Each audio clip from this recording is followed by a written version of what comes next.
আসসালামু আলাইকুম, সবাইকে স্বাগতম। প্রিয় শিক্ষার্থী বন্ধুরা, আজকে আমি এই যে দুটো হচ্ছে হেক্সাডেসিমাল সংখ্যা, এই দুটো সংখ্যার যোগফল কীভাবে নির্ণয় করা যায় তার সহজ নিয়মে আলোচনা করার চেষ্টা করব। তো এইখানে এই প্রশ্নে এইভাবে দেওয়া থাকবে, আমরা এইভাবে সাজিয়ে নিব। কিভাবে সাজাবো একটু লক্ষ্য করি। প্রথমে যে সংখ্যাটি আছে A B C point D 2EF, এই যে এ বি সি পয়েন্ট 2EF এটা লিখেছি। এখন দ্বিতীয় সংখ্যাটি আছে 2B2 পয়েন্টের নিচে পয়েন্ট লিখব, আর D2 আছে D2 লিখেছি। এখন উপরে পয়েন্টের পরে তিনটা সংখ্যা, তিনটা ডিজিট, বাট নিচে পয়েন্টের পরে দুইটা ডিজিট।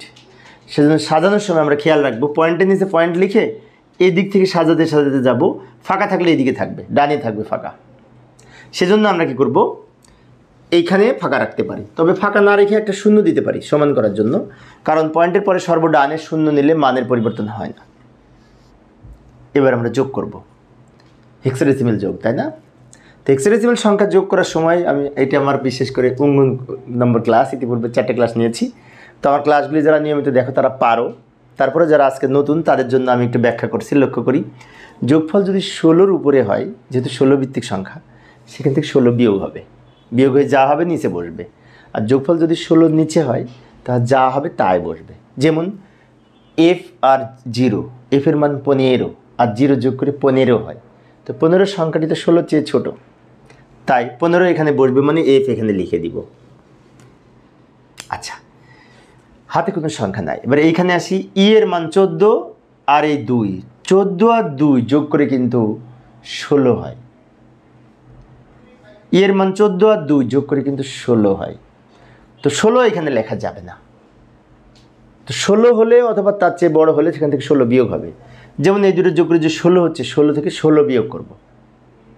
এখন তোমাদের মনে হতে পারে এখানে 15 হচ্ছিল, 15 থেকে তো 16 বিয়োগ করলাম না। না, 16 নিচে হলে বিয়োগ করব না, 16 হলে অথবা 16 চেয়ে উপরে হলে 16 বিয়োগ করব।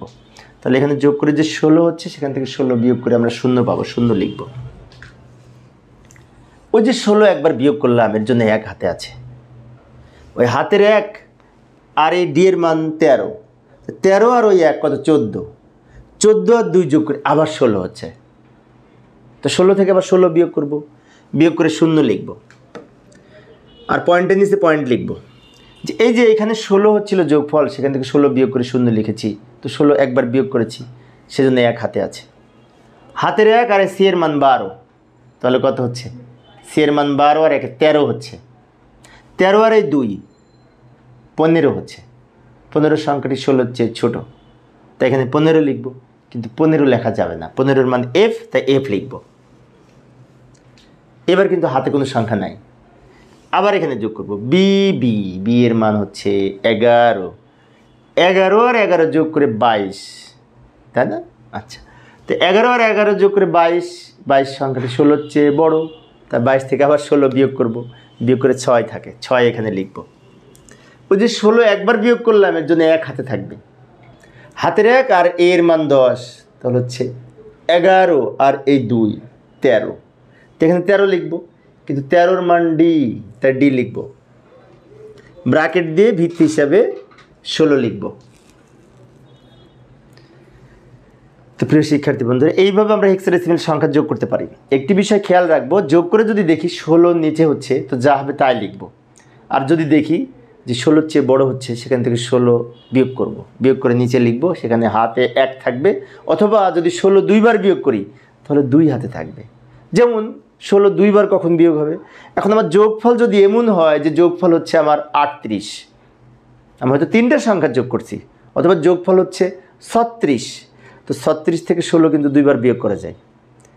তাই 36 থেকে 16 2বার বিয়োগ করলে 32 বিয়োগ হয়ে যাবে, তাহলে বাকি থাকবে 4 লিখব। আর যদি 2বার 16 বিয়োগ করব, তার জন্য 2 হাতে থাকবে। সেজন্য প্রতি বিয়োগের জন্য, একবার বিয়োগের জন্য 1 করে হাতে থাকবে, তাহলে 2বার যদি বিয়োগ করি 2 হাতে থাকবে। তো প্রিয় শিক্ষার্থী বন্ধুরা, আমার এই অঙ্কটি যদি তোমরা বুঝে থাকো, তাহলে অনুরূপ একটি অঙ্ক আমি তোমাদের সামনে উপস্থাপন করছি। এই যে লক্ষ্য করি, এইখানে আমি একটু সাজিয়ে দিলাম। প্রথম সংখ্যাটা লিখলাম, এখানে EEF আছে, EEF আছে, পয়েন্টের নিচে একটা পয়েন্ট দিয়ে, এখানে পয়েন্টের পরে কোনো সংখ্যা নাই, তা আমরা আরও 2টা শূন্য দিয়ে এখানে সমান সমান করে নিয়েছি। অর্থাৎ একটাতে পয়েন্ট নাই আর একটাতে পয়েন্ট আছে। তো যেটাতে পয়েন্ট আছে, পয়েন্টের পরে কয়টা সংখ্যা? দুইটা ডিজিট। তাই পয়েন্টের নিচে পয়েন্ট লিখে 2টা শূন্য দিয়ে আমরা সমান সমান করে নিব। এখন আমরা যোগ করতে পারবো। তো এই যোগটা আমি তোমাদের জন্য রেখে দিলাম। যোগটা করে উত্তর কত হবে সেটি কমেন্টসে জানানোর চেষ্টা করবে। আশা করি তোমরা পারবে। তো প্রিয় শিক্ষার্থী বন্ধুরা, এই ছিল আমার আজকের আলোচনা। আমি অল্প অল্প করে আলোচনা করি শিক্ষার্থীদের অনুরোধে, যাতে শিক্ষার্থীরা বোরিং ফিল না করে। পরিশেষে সবাই ভালো থাকবে এবং সুস্থ থাকবে এই কামনায়। খোদা হাফেজ।